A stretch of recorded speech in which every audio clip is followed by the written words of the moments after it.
Hey, I'm Dr. Benjamin Hardy. I'm an organizational psychologist and best-selling author of multiple books. This is episode 5 of the 10x is easier than 2x YouTube series. Dan Sullivan and I wrote 10x is easier than 2x. This is the third book in a trilogy. So in this video, I'm going to talk about the second component of identity. In order to go 10x, there's a 10x psychology. 10x really comes down to three things. It comes down to your identity, which is two things. It's your story and your standards.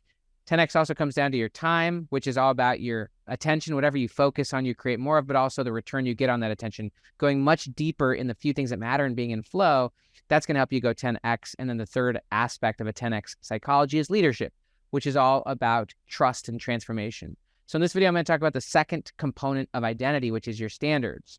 Your standards are really about your floor and your ceiling.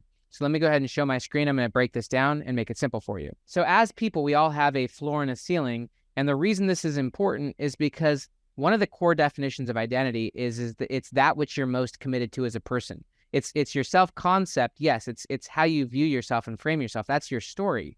But it's also the beliefs and values and behaviors to which you are firmly committed.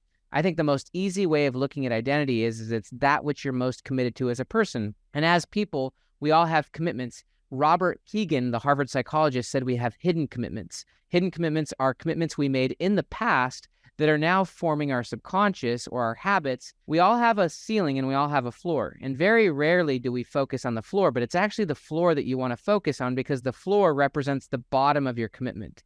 And so the key is actually, rather than focusing on raising your ceiling and working harder and doing more, you actually want to do less. Going 10x is about higher quality and less quantity. And so rather than focusing on doing more, you actually want to focus on removing friction. Instead of raising the ceiling, you actually want to raise the floor. And so the reason why this is so important is because raising your floor comes down to stripping away aspects of yourself that no longer make sense. It comes down to raising your standard, and your standard is that which you're most committed to. In other words, your standard and your commitment are the same thing. And because if it's not a true commitment, then it's not a true standard. We all have standards. You have a standard, I have a standard. You have a standard for how you spend your time. I have a standard for how I spend my time. You have a standard for the kind of food you put in your body. You have a standard for basically, who your friends are, the type of information you consume. We all have standards. And in that standard, the true standard is our identity, because our identity is that which we're most committed to. The process of raising your floor or raising your standard is actually the deepest work you can do. This is why, and I've talked about it on multiple videos throughout this series so far, when you're going to go for 10x growth, a big aspect of that is letting go of your 80%. 80% of your life right now, and that's based on the 80-20 model. If you're going to go for 10x growth, then only the best 20% matters. And you're going to go all in on that 20% and make it 10 times better, but you're also going to let go of the 80%. So you got to let go of that 80%. When you're letting go of the 80% of your life, what that means is that you're raising your standards. There's a few ways of looking at raising your floor or raising your minimum standard. I'm just going to share a few of them with you in this video. So I'm going to talk about minimum standard first. In the book, 10x is easier than 2x, in the section on identity, which is chapter 2, 10xing your identity, there's a story that I share of a guy named Chad Willardson. Chad Willardson is a financial advisor in California. And basically, when he first started becoming a financial advisor, when he was going through the training process, and it was actually through Merrill Lynch, he wanted to make his minimum standard for new clients $100,000. Basically, he wanted to take no one as a client who had less than $100,000 to invest. And his own advisors, his own leaders and things like that in his training program said that's impossible. You're only like 23, 24 years old. No one's going to give you that type of money. But Chad basically chose his own standard. And I think that this is a really important component of standards, by the way, is that as human beings, we typically make other people into our standards. We let other people be basically the point of reference or the reference point for the standards we have for ourselves. That's why there's a great quote that says that you're the average of the 5 people you spend the most time with, because you surround yourself with people and then you make them and their results and even their beliefs and values into your standards. And I think that's one of the worst things we can do is make other people into our standard, because other people are coming from a different place. They have a different past, but they also have a different future. You don't want to make someone else your standard. This is something I tell my kids all the time. Like, for my son Caleb, for example, and I've talked about him before in these videos, don't make your friend the standard for your own tennis, because he has a different goal. He has a different context. He has a different purpose. You want to choose your own standards.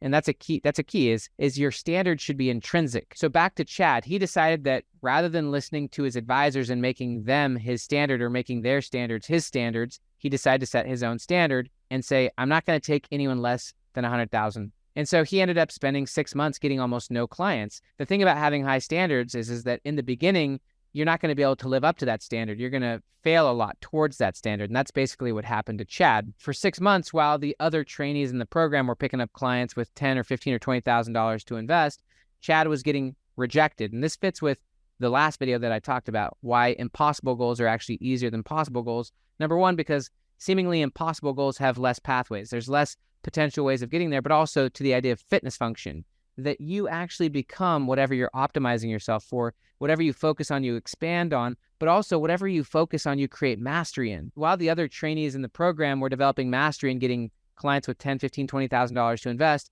Chad was actually developing mastery in a much higher goal. And because the goal was so much higher, quote unquote, he was trying to catch bigger fish, he failed for a lot longer.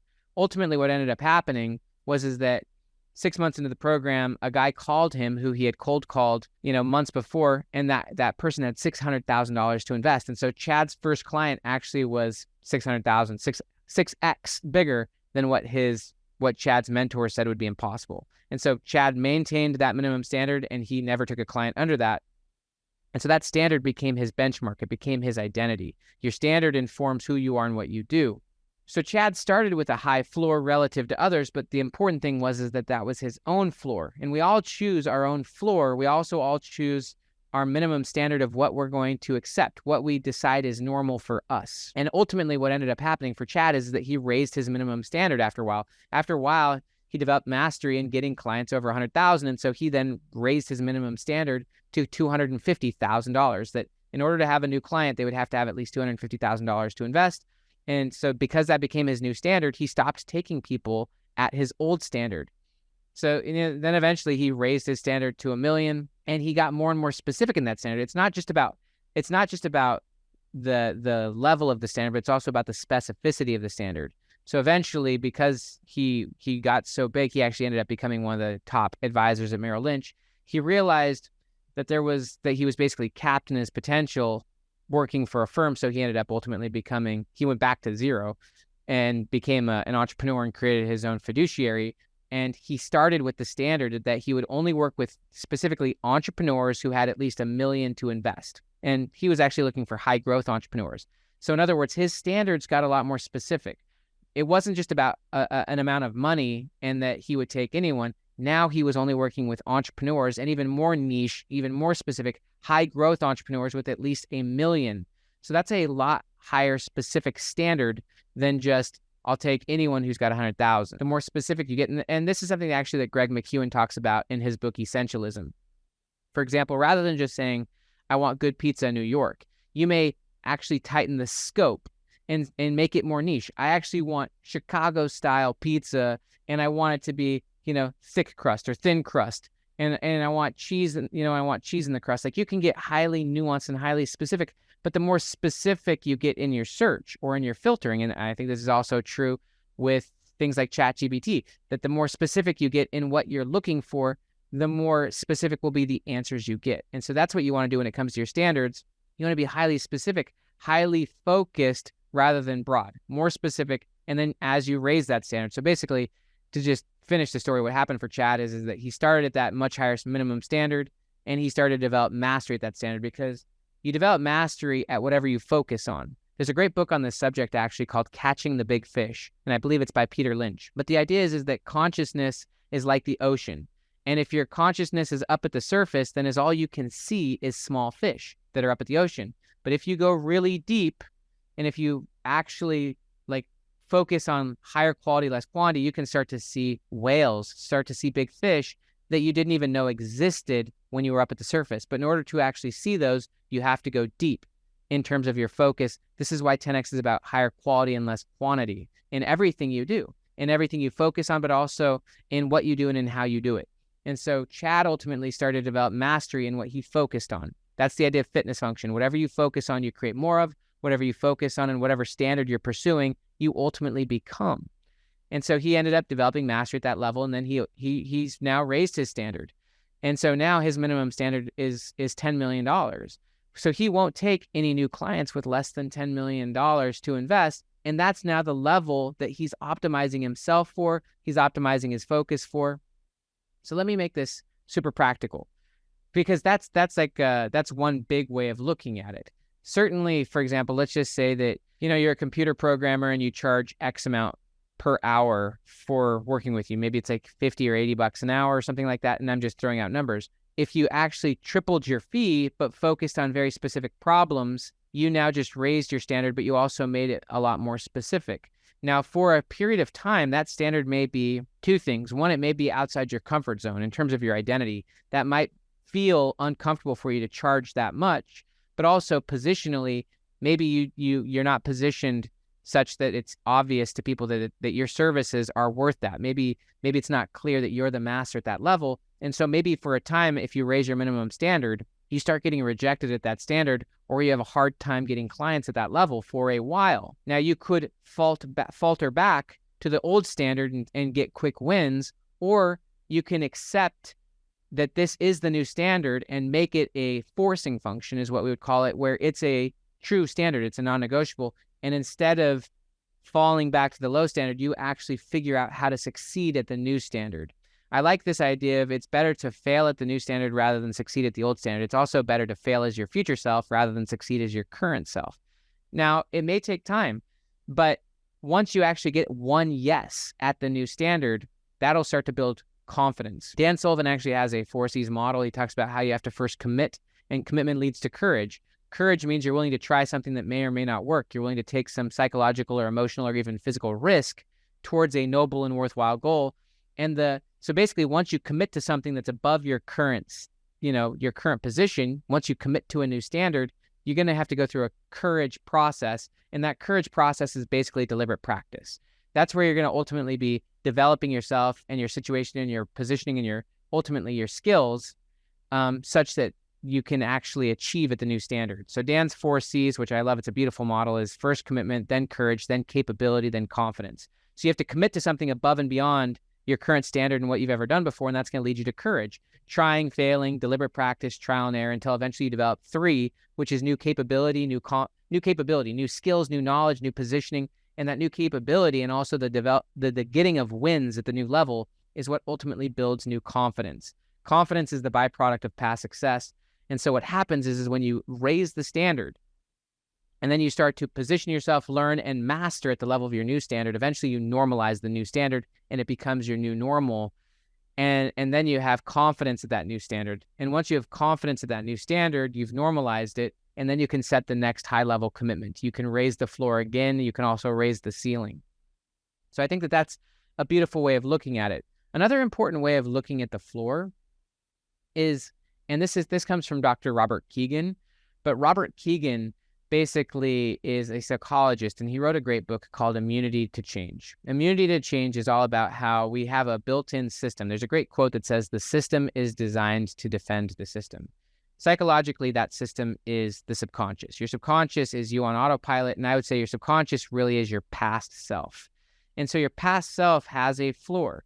You have hidden commitments, is what Dr. Robert Kegan said. Hidden commitments are things you committed to in the past that inform the behaviors you're doing in the present. So as an example, if you hop onto social media for a few hours a day, it's because you've committed to something in the past, ideas or concepts that ultimately lead to that behavior. So if you want to stop that behavior, you have to change your identity. You have to weed out those hidden commitments, and you have to commit to some new standards that actually filter out that behavior. The new commitments stop that behavior. This is part of psychological flexibility, where you're setting new standards or new commitments, but you're also becoming aware of the old commitments that are driving your behavior. And so rather than having judgment and anger towards your current behavior or past self, actually what you want to do is celebrate when you become more and more aware. When the unconscious becomes conscious, you become aware, more aware than you were before, and you celebrate it. You celebrate that you're more aware, and you celebrate that you see actions and behaviors that are now a seemingly low floor. That could be people you're around. Maybe you have a very low floor in terms of various friends you surround yourself with. You may have a low floor in terms of the information you consume. You may have a low floor on your daily basis. So for example, yes, you may have a great ceiling where maybe you wake up and you engage in a lot of great activity towards your goals and towards your future self, but you may also have a really low floor where you're self-sabotaging, where you have behavior that's really contradictory to your goals, and those are your floor. And so you want to eliminate those and raise your floor. It truly is by raising your floor that you're going to make the biggest progress as a person. That one way of putting this is unlearning is more powerful than learning, but also weeding out your hidden commitments and letting go of your past self is one of the best things you can do as a person. And so you just ultimately want to be clear on what your floor is and clear on where you're going to let go of that floor and raise your standard. And then ultimately you want to normalize that standard. And as you raise that standard and as you start weeding out the things that served your past self, this is actually, I think, an important component is that what got you here won't get you there, but there's no reason to condemn what got you here. So for example, you don't want to be angry at your old friends just because now you have a new and different standard that's going to take your life in a different direction. There's no reason at being mad at those other people. Actually, you want to celebrate those things. You want to celebrate your past self and ultimately just recognize that you're not your past self and that your new standard is going to require that you go a different direction. But there's no reason to be angry or upset at your past self or angry at the old standard. And this fits even with the idea of addiction. So one of my good friends, Joe Polish, talks about how addiction isn't actually necessarily a problem. It's actually a solution to a problem. It's not a sustainable solution to a problem, but it's one way of solving a problem in the short run. And so you can look at, for example, various addictions, whether it's to extreme drugs or to something else, as part of your floor. And at some point or another, you raise the floor such that that solution goes away. Like you got to let go of that floor and the hidden commitments that are holding that solution together. And eventually you let that go. That's part of your past self, but it doesn't meet the standards of your future self. A big aspect of a 10x psychology is you let the future dictate your standards, not the past to dictate your standards. You don't want anyone else to determine your standards.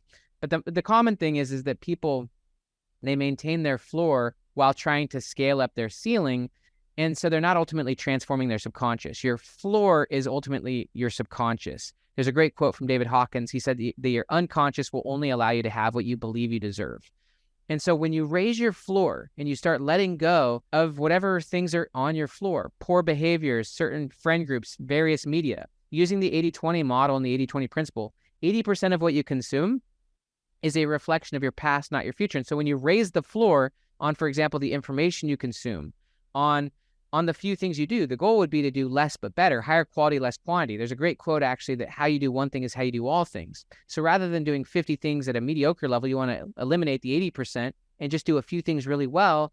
And how you do one thing will be how you do all things. You get really good at a few things and you'll just do a few things very well. And your standards in general will increase. Your standards on who you spend your time with, on how you eat, on how you spend your time, on what you do, because your sense of identity and your sense of purpose will operate at a higher level, and because you'll have weeded out aspects of your subconscious, which were hidden commitments of your past self. As you let go of some of those hidden commitments and as you raise your floor, you're going to have a lot higher integrity towards your future self, towards who you want to be, and that higher sense of integrity is going to increase on an emotional level what you believe you deserve.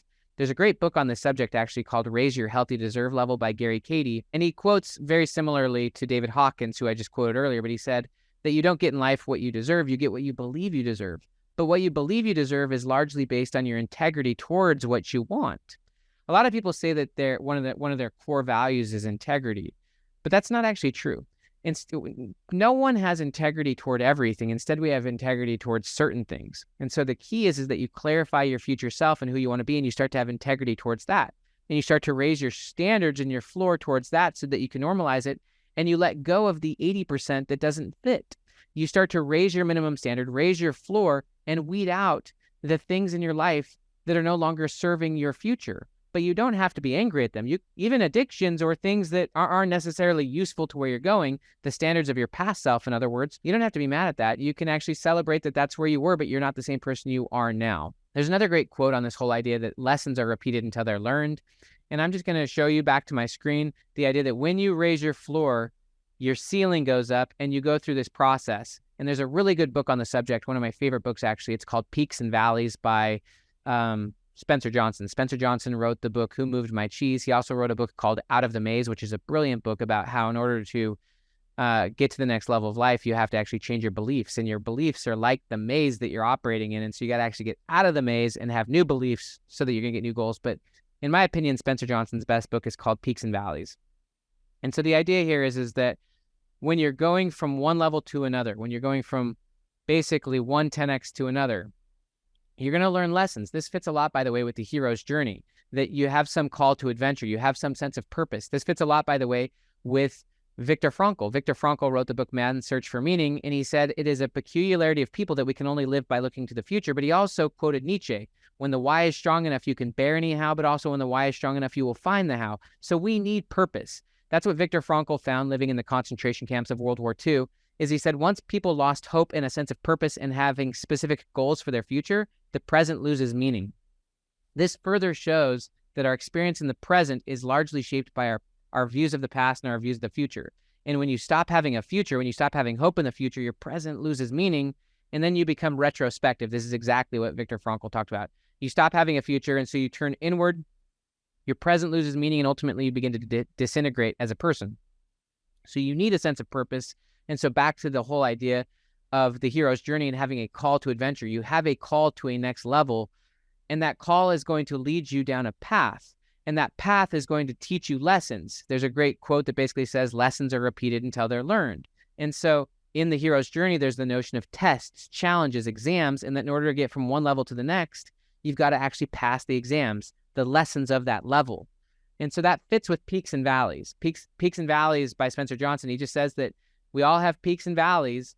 And he talks about how a lot of times the bad things in our lives happen because of what we do on our peaks. We don't actually learn the lessons of the peaks, and so we create unnecessary valleys. But also the best things in our lives happen because of what we learn and what we do in our valleys.